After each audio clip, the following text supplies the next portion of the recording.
I'm excited. Okay, I am too. So, Joe, it's so great to meet you. Thank you so much for taking a minute out today. Yeah, yeah, it's happy. I'm happy to be here. So, before we get into your good work, I want to know this. 5 years ago, this pandemic, this is how I start all my interviews because it Oh was yeah, such a big deal. How did you get through that era and how does it change the way that you do things now? yeah. So it was really interesting at the time, and in the years leading up to that, I worked and led a team that was you know, geographically dispersed. So we were kind of all over the place. I went into an office on a regular basis, but for the most part, I saw the people that I worked with only when we went to a client site or a client project. So I was really familiar with working in that remote way, and we had run even remote workshops for clients and things like that, and situations where maybe they couldn't travel. So when the pandemic hit, of course, offices shut down, travel stopped, but work didn't stop. So we actually were pretty quickly able to shift the way we did things in person to a virtual setting. So that was, amongst all the horrible things and chaos that was going on around us, that was one thing that I felt like was going really well. So on a work, on the work side, that's the thing that sticks out to me. On a personal level, I mean, wow, it was. I've got three kids, so school at home over Google, Google Meets and Classroom or whatever.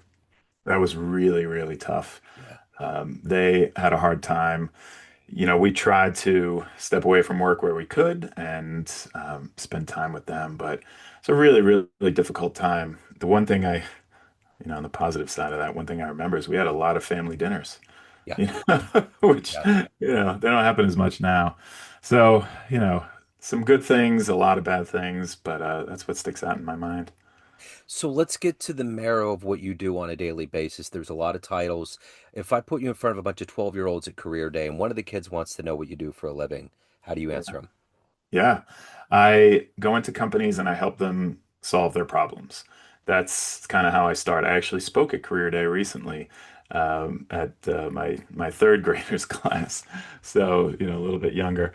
Yeah. But what the way I describe it is, I help adults think the way they do, uh, and get really curious, get really um, okay with asking lots of questions. And I tell them that they, in many ways, are smarter than adults, which they all kind of smile and perk up because of that curiosity. So that's the way I describe it. And, building on that a little bit, I say that I go to somebody who works at a company, and a lot of times they're having a problem. Maybe their problem is they don't understand their business or the people that they're selling what they make to other people. I help them understand those things better, and I do most of it through questions. Charles Bukowski once said, the poet, we're born geniuses and buried idiots. And Yep, and yep. there's a part of that, like kids have that wonder and it just fuels your whole psyche. Yeah, it is really true. It's really true. So how did I want to find out how we got here. When you were 12, what was your dream job? What did you want to be? I wanted to play shortstop for the New York Yankees. Okay, right on. So, Yeah. so let me ask you this. What were the transitions that have led to where you're at today? What were the foundational elements early on in your life? Mhm. And how did you kind of evolve to this point where you're a lightning rod to help these people figure out where they need to go? Yeah. Lots and lots of twists and turns. I really didn't know what I wanted to do with my career until I was 10 to 15 years into it, to be honest. I didn't know in college, I didn't know in high school. Um, Tying, all the way back to wanting to play shortstop for the New York Yankees, one of the things that I draw on a lot is team sports. I've played sports my whole life. I still play sports. I think there's so much to learn from the things that you do when you're on a team. You have to support each other. You have to put in the work that nobody sees. There's some quote that the things you do when no one's watching matter most when everyone's watching. That kind of thing. I think you really learn from sports. And I think, those things apply in business, especially if you're in a situation like me where I started my own business. So 5 years ago, and we talked about the pandemic, but mid-pandemic, I started my business, which was probably not what most people would recommend, Yeah. but I did it. So, there's a lot of things that go on behind the scenes. I think that, those experiences while I was younger taught me that, and just a lot of experimentation. I mean, I said yes to a lot of things, work-wise. I tried a lot of different professions and career paths. I started as a web developer, an engineer, where I was writing code and learned about that, decided that wasn't really for me. I worked in project management for a while. I worked in marketing for a while, and I really kind of took all the things that I enjoyed about those different careers and worked my way towards what I do now, which is I work with companies. I design and facilitate lots of workshops for them to help them figure out their problems, and it has all these elements of things that I picked up along the way from other careers.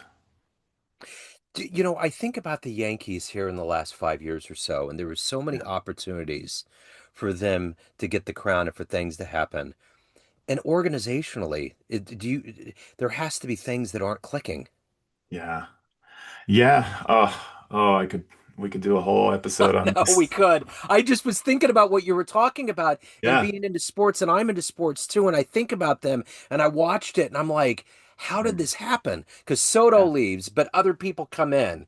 And Yeah. then you have kind of the Steinbrenner mentality that still exists, yet it's Yeah. kind of getting grandfathered into other people. It's like, what needs to happen? Like, what is it about LA with Roberts and all of those people? And I know they have a high payroll. You still have to gel. You have to come Yeah. in a chemistry way, you have to come together. Like how, Yeah. like in Kansas City, the Royals, which was really hard to do 2 years in a row, went to a series, finally won Yeah. it. Like, what was it about them? And I watched it. Again, we Yeah. could get into that. That could be a big thing. But sometimes you got to wonder, how do they have all of these people? Just like with Brooklyn, like four or Yeah. 5 years ago, they had Durant, they had Irving, they had all these Yeah. people. My son Yeah. was a big fan, and I was trying to explain to him, it doesn't matter how many good people you have in there. If they Yeah. don't come together as a unit, all of them, it's not Yeah. going to happen. Yeah, yeah. Oh, I have lots of opinions on this. And, I sat in the stands last year in the last game when the Yankees lost the World Series to the Dodgers, and it was Yeah. one of the worst days ever. What I see in a lot of teams that do well, those Royals teams that you mentioned, and even, the high paid Dodgers teams is players that are willing to do the smaller things, players that are willing to do things that maybe aren't going to be on ESPN highlights, but those things really matter. The Yankees didn't have a lot of those guys. Yeah. I think towards the end they started to pick up a few players who were a little bit more in that category, but I just feel like every year the team that wins is the team that has a few of these kind of, not so well-known names. Maybe they become well-known in the playoffs when everybody happens to be watching. But it's a combination of the big stars and those people who fill in the gaps. Yeah. Who's been your hero? Who's been your inspirational force in your career? Some influential people. Simon Sinek and his work, his podcast, his books. I think one of the things he is a superhero at is taking complex ideas and thoughts and articulating them in a clear way in a couple of sentences. Yeah. I've always been fascinated by that. It's had a big impact on me. And I've also just had some really good bosses, really good colleagues over the years. I wrote a lot in the book about, some bosses that I've had. I had one who was amazing at being able to toe the line between being a leader who can, make the decision, stand up for whatever it is so that we can move forward while at the same time listening to his team, and creating just a sort of, fun and curious environment, so that I drew a lot from that. I had another boss who, um, I was in a meeting, so quick story on this. So I had started a new job and my first order of business was to pull together a roadmap for everything we were going to do in the next year. So all the products, the services, everything we were going to focus on. Spent 3 weeks going around the organization, talked to all the other C-suite leaders, lots of people who were leading different product areas, and I made a plan. I pulled this whole thing together. And then I sat down with the CEO to present my plan. And we get to the second idea, and he stops me and he says, "Is this what our customers want?" And in that moment, I froze And I realized I had never even considered that question. I didn't ask, I didn't seek to know, and I had a choice to make. I could either make something up or I could admit that I didn't know and I hadn't done the work to know. I chose the second and expecting to be reprimanded or fired. He followed up with another question. He said, "Well, how can we find out?" And that to me was just this moment where I saw a leader who incredibly accomplished and well respected, who just admitted he didn't know the answer to something simply by asking it, and then followed up with, "All right, well, it's you and me versus this challenge, not you versus me. Let's figure this out." Uh, so I'm lucky. I've had some really good colleagues, really good bosses, and then some people out there who do work like you do, great podcasts, great books, things like that. So let me ask you this. If you could meet anybody on the planet right now that you could have a lunch with, talk to, that might help you on your journey, who would you love to meet? We'll put it out in the universe. Oh wow. Do they have to be alive? No, we can be the ghosts. We can open the door out. All right. I'm fascinated by these figures from the past, where it's all just legend. I'll stick with the Yankees. I'll go with Babe Ruth. Yeah. I'm just so fascinated. You had this player who, when you look at his statistics versus the entire league, Hmm. he hit more home runs than most teams. He was just so far above everyone else. And it's fascinating to me. And then he has this reputation of, being a big partier and drinker and, smoking cigars and out all night. And there's so many things about him that don't make sense to me. Right. It You doesn't. know? None of Like it they just does. don't go together. Yeah. And that movie that John Goodman played him in, it was Yeah. so much fun to watch. Yeah. You Yeah. know, it was like the team's over there looking at him throwing up in a trash can, and he walks out and cranks a homer. It's like, Yeah. and not only did he do that, he pointed out there and Yeah. did it. It's Yeah. wild. You Yeah. know? It's just, I would love to sit down, have a beer with Babe Ruth and Yeah. just pick his brain. You know what trips me out about the Yankees lore and history is that Roger Maris lived in a tiny, sleepy town north of Kansas City called Raytown when that whole 63 run was going on. I'm like, why was he there? Because I watched the movie, no one explained it. I need to find that out. Like, of all places on the planet, maybe he was just really a country boy at heart and Yeah. wanted something slower and he wanted it outside of KC proper. But I always found that weird because I live right next to Raytown. I'm in a little town called Lee Summit. I've Yeah. always, in the back of my mind, like, why was Roger here? Yeah. So it's Wow. wild. Yeah. I wonder. Maybe he just needed to Yeah. get away from the people, It's Yeah. got to be tough. I mean, it seemed pretty pretty stressful. Yeah. The pressure on him was wild. Absolutely. And you know the one thing that always gets me too that's kind of heartbreaking about the Yankees history is that at the end of Mickey Mantle's lives at the end of his life one I think a kid came up to him and said, "Man, I want to be you when I grow up." And he was like, "Don't do that." Because I think he drank a lot and Yeah. his liver went down and I Yeah. think at that point he just saw himself as a human and what he had done and I always find that heartbreaking because he did so much Yeah. good for Yeah. people, you know. Yeah. Yeah. Yeah. I've read a lot about him. He's just a fascinating character. I mean, Yeah. amazing talent and, lived pretty hard. He certainly did. So let me ask you this. What is the collective energy for you every day?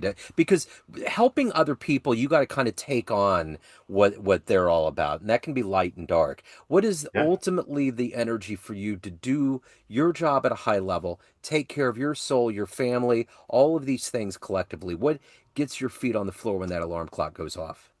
Yeah, I mean, curiosity, I think, just, keeps me going. When I thought about all the work I've done, the good things in my life, most of them were sparked by curiosity, learning about another person, learning another skill, learning about a subject, those kinds of things, just kind of, they light me up. You mentioned, the maybe the two phases of that energy. So I I have a lot of empathy. I'm somebody who I've been told I'm very empathetic. Sort of like I think about E.T. Do you remember E.T. just sort of felt everything that Uh-huh. Elliot felt, Yeah. Yep. and vice versa. And it could be a great thing if things are going really well for that other person. But if you're feeling something of another person and they're feeling really bad or having a hard time, I feel like I go through these ups and downs. And, it's a blessing and a curse where, you can relate to people pretty well, but it's really hard to get in a hole that they're in too, to feel that. So I think, learning about it, learning about each other, learning about myself, that definitely that keeps me going, gives me the energy. So I'm curious, as a curious person, and I am too. What animal do you lean towards, dogs or cats? Um, so we just got a dog, and I was Okay. not in favor of this decision. Dogs, dogs, at least ours, what are you doing? What are you doing? What are you doing? What are you doing? Cats are like, leave me alone. Leave me That's it. alone. Yeah. That's it. So I guess I'll say I like the dog's approach more, but the cat's approach I respect Yeah. because sometimes you just want to do your own thing and be left alone. Yeah. But I always am fascinating because I have cats around and I have for a long time. I didn't realize it till I got older in life that I was really a cat guy. But there's Yeah. a level of sophistication. Even though they want to stay away, they're Yeah. still always ready to go. No matter Yeah. what happens. If I throw like a string or anything down, they're ready. It doesn't Yeah. matter if they're asleep. That's the beauty of the cat is they're always Yeah. ready to rock. They're They're just on alert. they're that creature, you know? Yeah. We had a couple of cats when I was a kid. You reminded me of this story. So one of them liked to go up and explore the fire on the stove, sniff around that, and this cat set himself on fire multiple times, and it would happen, and it would just be this fireball running through the Oh house. no. He'd put himself out, and then he'd hide in a corner and wait a couple of weeks and do it again. Yep, that's it. Yeah, I had a cat that jumped into a fireplace one time, and it's like, what are you doing? You know, Wow. that's kind of the part. Someone told me recently, "Curiosity kills the cat" came from Shakespeare, but it was a Hmm. longer sentence, and I can't remember what the whole. Oh, So it might be worth. I need to look that up so I can quote it yeah. right. But Yeah. it's actually not as dire as it sounds. It's almost Yeah. kind of like a rebirth phoenix thing. Anyways, I need to look it up, but it's Yeah. definitely. Okay. That makes sense. The sort of rebirth. You go to a new place. That's it. It's a regenerative positive thing. It's not as dark, but anyway, I Yeah. need to look that up.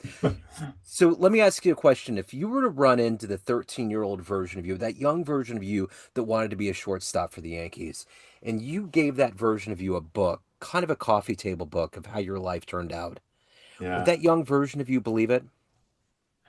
I don't think so. I I I I think if I gave that same book to my 25-year-old self, that person wouldn't believe it either. I just, I don't know what I really expected to be when I got older. I also didn't really think about it that much. Yeah, Uh, I guess, if I gave advice, I would just say, keep doing what you're doing.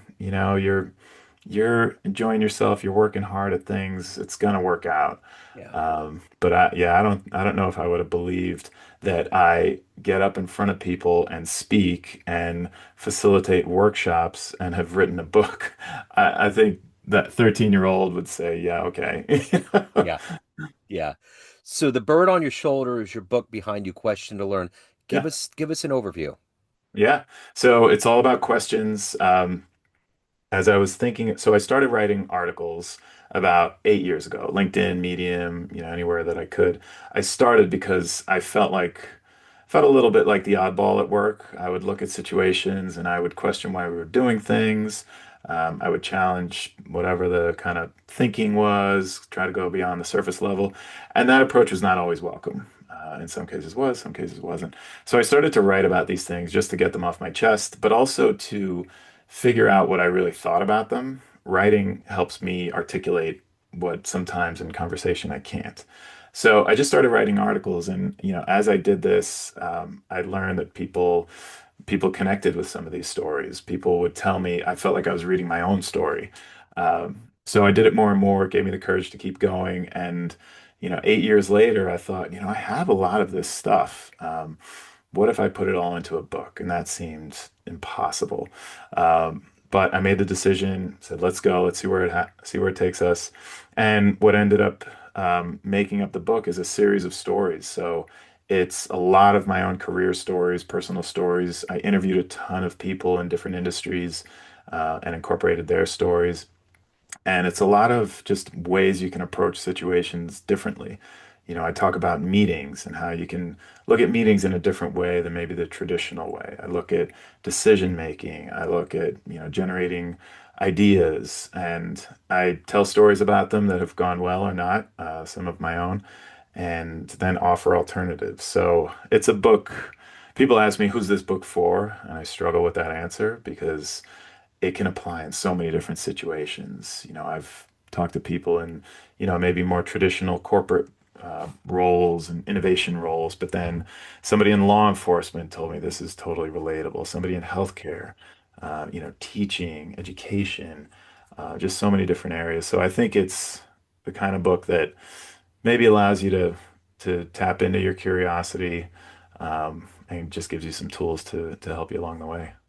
So at the end of the day, Joe, everyone has a perception of you, family, friends, clients, everyone that gets your book, everyone that knows you, but you run the show. What's your perception of you? Who do you think you are? Who do I think I am? Wow. I think I think I'm genuine. I don't think I have different versions of myself in different situations. And I don't know if that's on purpose or not. I can't really figure out how to do that. It's just harder. So I am who I am. I think I'm pretty comfortable with who I am. Um, I also, I really enjoy laughing. I like to laugh. I can tell some jokes that are kind of funny, but it doesn't have to be me. I just think, if we can make fun of ourselves and each other and, look at the strange parts of a situation, it just takes the temperature down on, Yeah, really tough stuff. So I don't know, the real me and somebody who likes to laugh. I dig it. So if you could get into a time machine when this call comes off and you could go back in time and see one Yankees game, where are you going? Boy. Um, There's so hmm. much. I don't think I would go that far back. So as a kid growing up, Don Mattingly Yeah, was my guy. I yeah. mean, that was my favorite player. There's a home run that he hit in, I believe it was, what year would that have been? 88, 87, something like that. Big home run, big moment, and maybe we can find the clip and put it in the show notes. But there's a call. The announcer makes this amazing call. So he hits this home run. It's huge. The whole stadium goes crazy. It's one of those moments where the camera's bouncing, Yeah. and it looks like the whole stadium's shaking. And the announcer goes, he goes, "Oh, hold on to the roof." There's no roof in Yankee Stadium, but Yeah. his call was just so perfect. Yeah. And I would go to that game. That's That awesome. that moment. What a great memory. Yeah, he got on the Hall ballot this year, so I hopefully he gets know. in. I Yeah, hope so. He deserves it. he totally does. So if anybody wants to pick a copy of Question to Learn, reach out, hire you. Any questions, any of the good business, where do they go? Yeah, so to buy the book anywhere that you buy books, Question to Learn, it's there. If you're interested in talking to me, my website, joelalley.com, or LinkedIn. Connect with me on LinkedIn. And yeah, I'd love to chat about this stuff and love to find a way to collaborate together. Sounds wonderful. Joe, so good to meet you, man. Thank you Great so to meet much you. for taking time out. Best of luck with everything. All right, thank you. Cool. Thank you.